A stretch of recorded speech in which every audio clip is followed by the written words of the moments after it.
Hey kids, Mr. Fly here, hope you're well. Now, for the last month or so I've been riding this, the Sinnis Terrain, a little 125cc Chinese-made adventure style bike. It's got a bit of GS meets V-Strom 250 about it. In this video, I'm going to tell you everything I've learned about this motorcycle.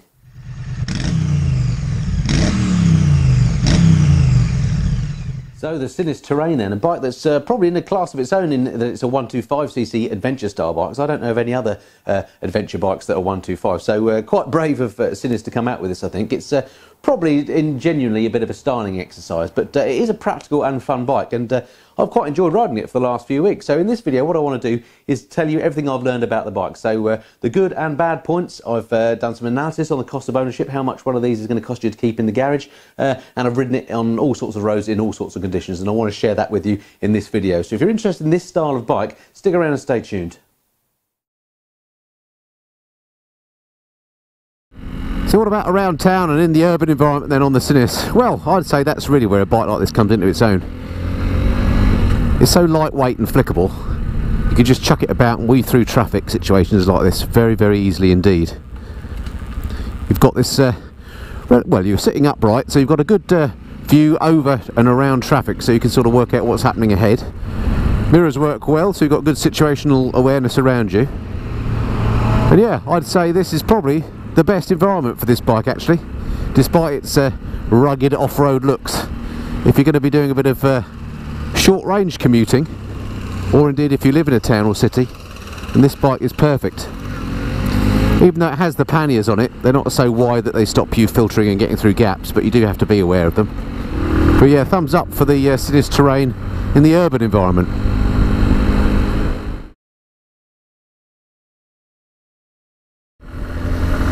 So it's not nice riding a bike in the wet, really, any bike, is it? But hey ho, what's the little Sinnis Terrain like then on wet roads? Well, it's been raining most of the morning, the roads are pretty slippy and wet as you can see.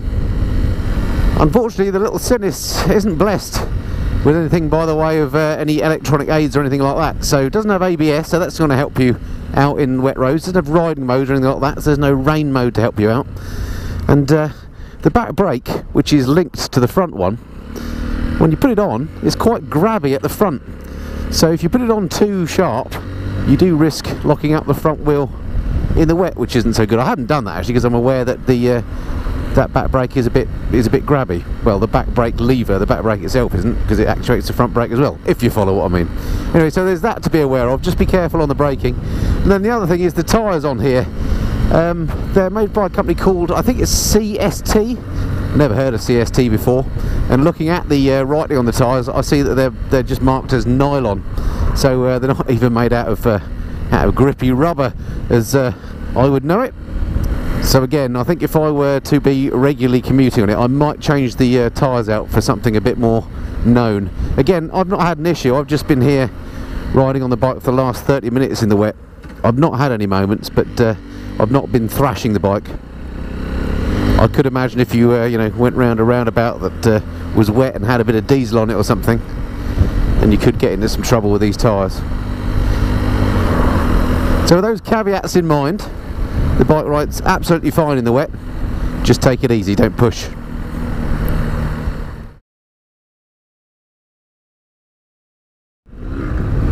So the Sinnis Terrain at night then, what's she like? Well, I have to say I quite like the instrument display. I've already said that during the day I like the instrument display on this, but this being lit up in this sort of blue looks really nice at night time, that's good. The dipped headlight itself never comes out well on these GoPros. I've got the GoPro on low light mode, but it still won't show you the beam. It's absolutely fine actually. It's got quite a wide spread. The headlight unit itself is a normal halogen, and either side it's got another little light which sort of produces this spread of light. So that's just as good as any other motorcycle I've ridden with, frankly. What is a bit strange about the Sinnis Terrain though, is that it doesn't seem to have a facility to put the headlight on full and to leave it there. So the switch that you would think is the light button, which is a red coloured switch, you can't see it obviously, but on my left hand handlebar, I thought that would be the full beam, low beam button, but in fact when you press it, you get hazard lights on. So it's not that. There is a little trigger on the left hand side. You can pull that back to flash the lights and you'll get a full beam like that. But there's nothing else you can do with it to make the, or at least that I can find, to make the light stay on full beam. You just have to keep it held in. with your finger, as I'm doing now, to be on full beam, and then if something comes, just take your finger off and then it goes back down to dip again. But so it's basically just a flasher, but not an actual switch. And try as I might, I've moved it left, right, up, down, in, out, and pressed it quickly, etc. It doesn't stay on full beam, so that's a bit of a black mark against the little Sinnis Terrain, because actually the normal dip light, which is that, is absolutely adequate. Switch gear isn't lit up, but I didn't expect it would be on such a budget bike. And it's such a simple bike anyway, you don't really need it, the switch gear lit up. It's not like there's loads and loads of complicated switch gear to remember. So actually at night she's absolutely fine, just that oddity about the full beam headlight. Not too sure what's going on there. I've never come across a bike quite like that before.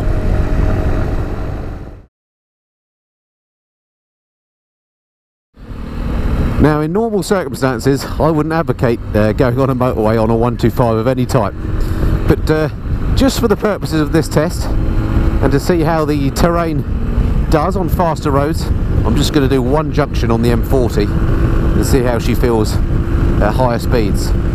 So she's in top gear now, which is 5th on this bike. It's a 5-speed box. I'm just going to stay on the inside lane, and I've got the throttle fully open. Now it is a windy day, it has to be said, but here we are, throttle fully open. I'm doing 59 miles an hour. If I tuck down a bit, I could possibly, there we go, 60 miles an hour. So that's the top speed. I didn't expect any more than that, to be fair. She is only a 125. 60 miles an hour is perfectly acceptable for a 125, and you could, you know, 61 now, look, a bit downhill. And you could, if you had to, I guess, do short runs on motorways and get away with it. 62 now, it's building. But of course you are thrashing the pants off the bike, so I wouldn't necessarily advocate doing lots of faster roads on the bike, because this is the top speed you're going to do, and if it's on a really busy road with lots of big trucks and stuff, you're going to feel a bit vulnerable, I suspect.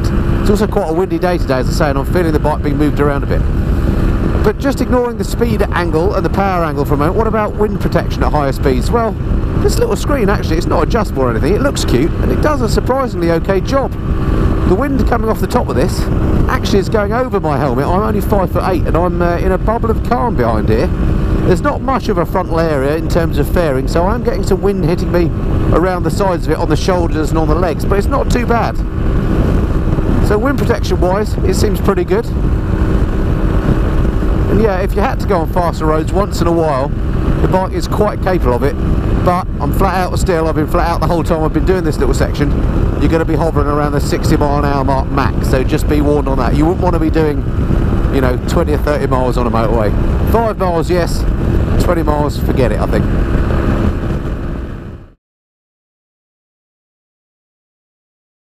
So at the start of this video, I promised you that I'd give you some idea of how much one of these bikes would cost you to own and keep in the garage. As usual, I've done some research and made some notes, which I have just here. Okay, so this bike, very much a bike aimed at the budget conscious. So not only is it cheap, quite cheap to buy, but it's also pretty reasonable to run. And these are the costs I found out. So first off, road tax. Because it's 150 or less than 150cc, road tax is just £19 a year on this. So very cheap. You don't get any cheaper than that. So that's excellent.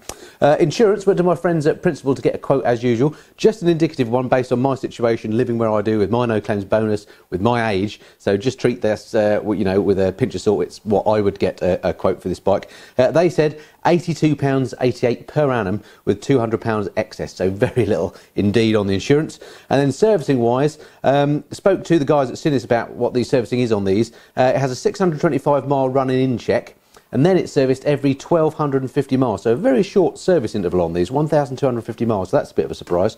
And according to Sinnis, the service will cost between £70 and £100, depending on the dealer and the service that you have done. So you add that lot together to get an annual cost. So that's the tax at 19, insurance at 83, and then I've put in £150 for the servicing for a year, assuming 2,000 miles a year. And that comes out at £252 per annum to own, or £21 a month to keep the thing ready to ride in your garage. So of course that excludes any tyres, brakes, consumables, that sort of thing, and petrol and depreciation. But £21 a month to keep one of these serviceable, that's very much, I think, possibly, if not certainly one of the cheapest bikes I've ever come across since I've been doing these calculations.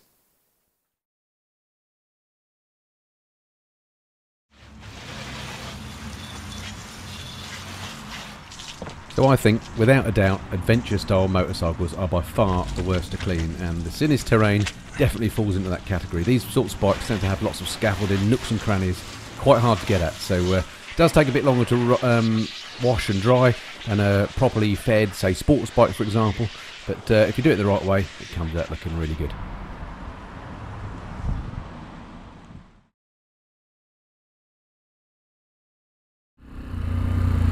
Right, one of the things that matters to me quite a bit when I'm thinking about buying a new bike is how easy is the thing to live with in terms of lugging it around. If you're going to move it about at a car park or on your driveway, is it going to be a problem? So let's come up to the car park up here and just see what the Sinnis Terrain is like if you want to manhandle or woman handle the thing around. I don't know what is the world coming to, woman handle. Political correctness gone nuts and I'm part of it. Right, let's go and find a parking spot in this rather nice Waitrose. Right, it's quiet over here.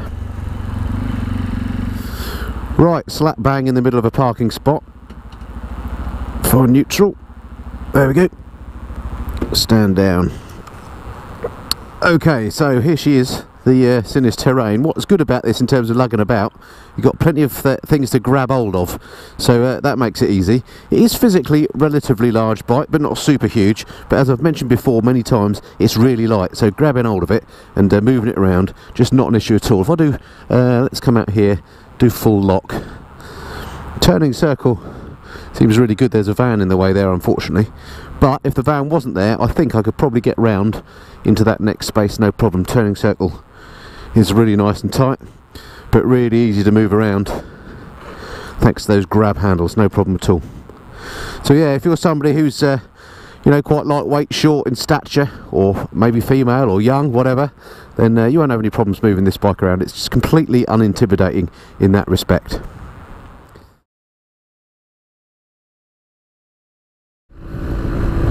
So how about going away on tour on the Sinnis Terrain then? Well, it wouldn't be my first choice, is what I would say. I think the main issue would be the lack of power. Even though it's got the panniers and so on, you can't store an awful lot in there. I've just run an errand, taken an envelope up to my accountant. They were great for that. But really, if you want to go on tour, you want something a little bit more meaty, I would say. In fact, behind me at the moment, I can see in the mirror, I've got a Ducati Multistrada. That's the bike to go on tour with. Now this machine, I mean, you could tour on any motorcycle, so you could go touring on it, but don't expect to be carrying lots of luggage in those panniers, and don't expect to be taking a pillion on the motorway.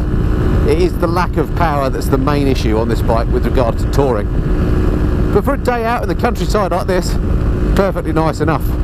But I wouldn't fancy doing big motorway miles or attempting it across France or Germany. Well, the fella on the Multistrada behind me is trying to work out what on earth it is he's following. Look at this, downhill 63. It's all good stuff.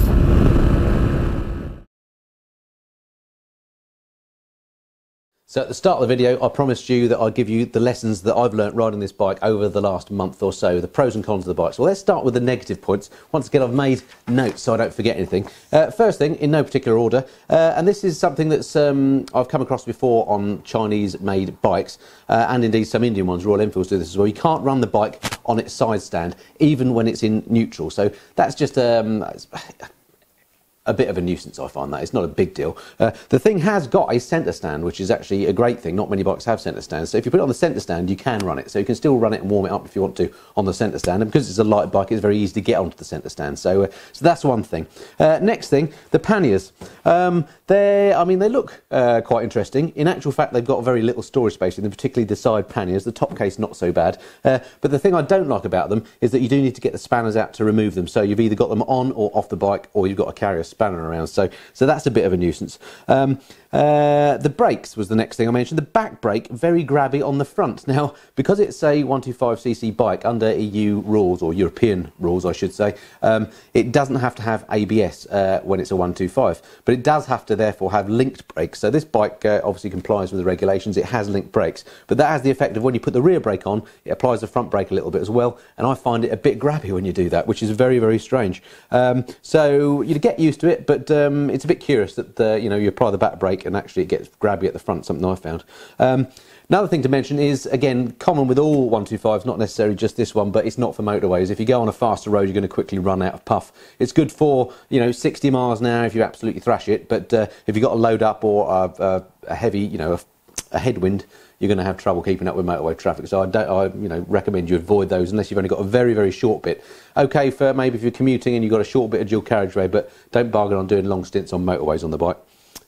Next, gearbox can be a little bit finicky. I had one or two false neutrals, particularly on the upshifts, so that's strange, but just something I noticed.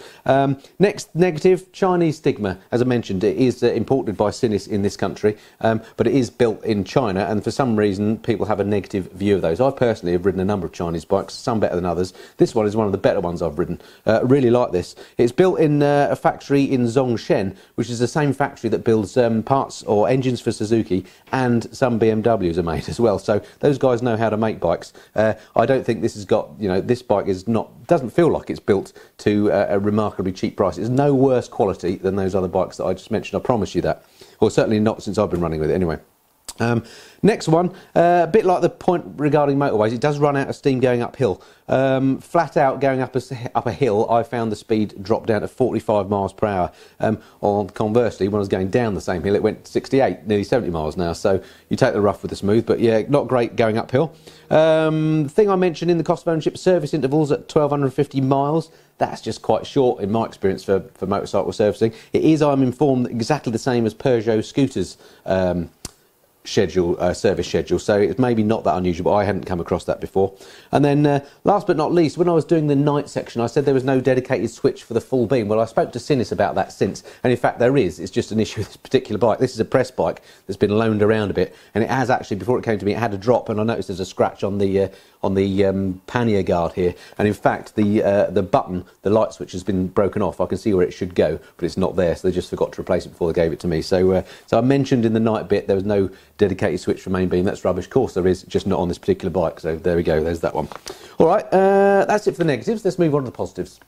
Okay, so on to the positive points that I found out about the bike then, some things that you wouldn't necessarily think when you initially look at this bike. First off, really like the fact that they've included a charging point here on the dash. They've got this little flap and there's a USB charging point under there. Great this day and age when you want to be charging your mobile phone or maybe mounting your phone as a sat-nav, particularly on this sort of bike. So that's a big thumbs up for including that. Next positive, the mirrors on here, they're absolutely great. They work a treat. I've been riding expensive bikes recently that have rubbish mirrors. This one, they look a bit stalky, but they absolutely work fine. There's no vibration, great image out of them, you know, no vibration, as I say. So mirrors, thumbs up there.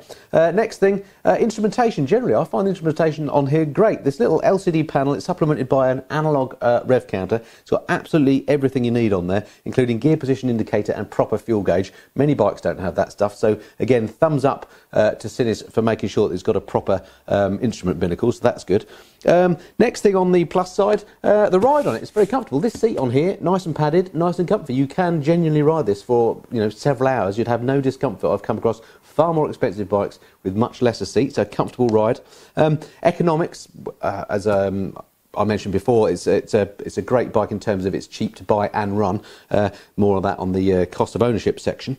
I think it looks good. It's got a sense, to me it looks a bit, at the front end it looks a little bit like a V-Strom 250. From the side a bit more GSE. The cases are absolutely a rip-off of a GS, aren't they? So I think it looks pretty good actually as well. It's lightweight, of course, which means it's very easy to move around. It's simple to work on. It's a straightforward bike. You know, you can get at the engine. You can understand how it works. It's not laden with electronics. You can do your own maintenance on it if you want to. And it rides really well. It feels very lightweight. You can flick it around. It's a good fun bike. I'm a big fan of small capacity bikes. People that poo-poo them, I think, are missing the point. You can ride small capacity bikes to their full extent. So on the road, you can really have some fun with them.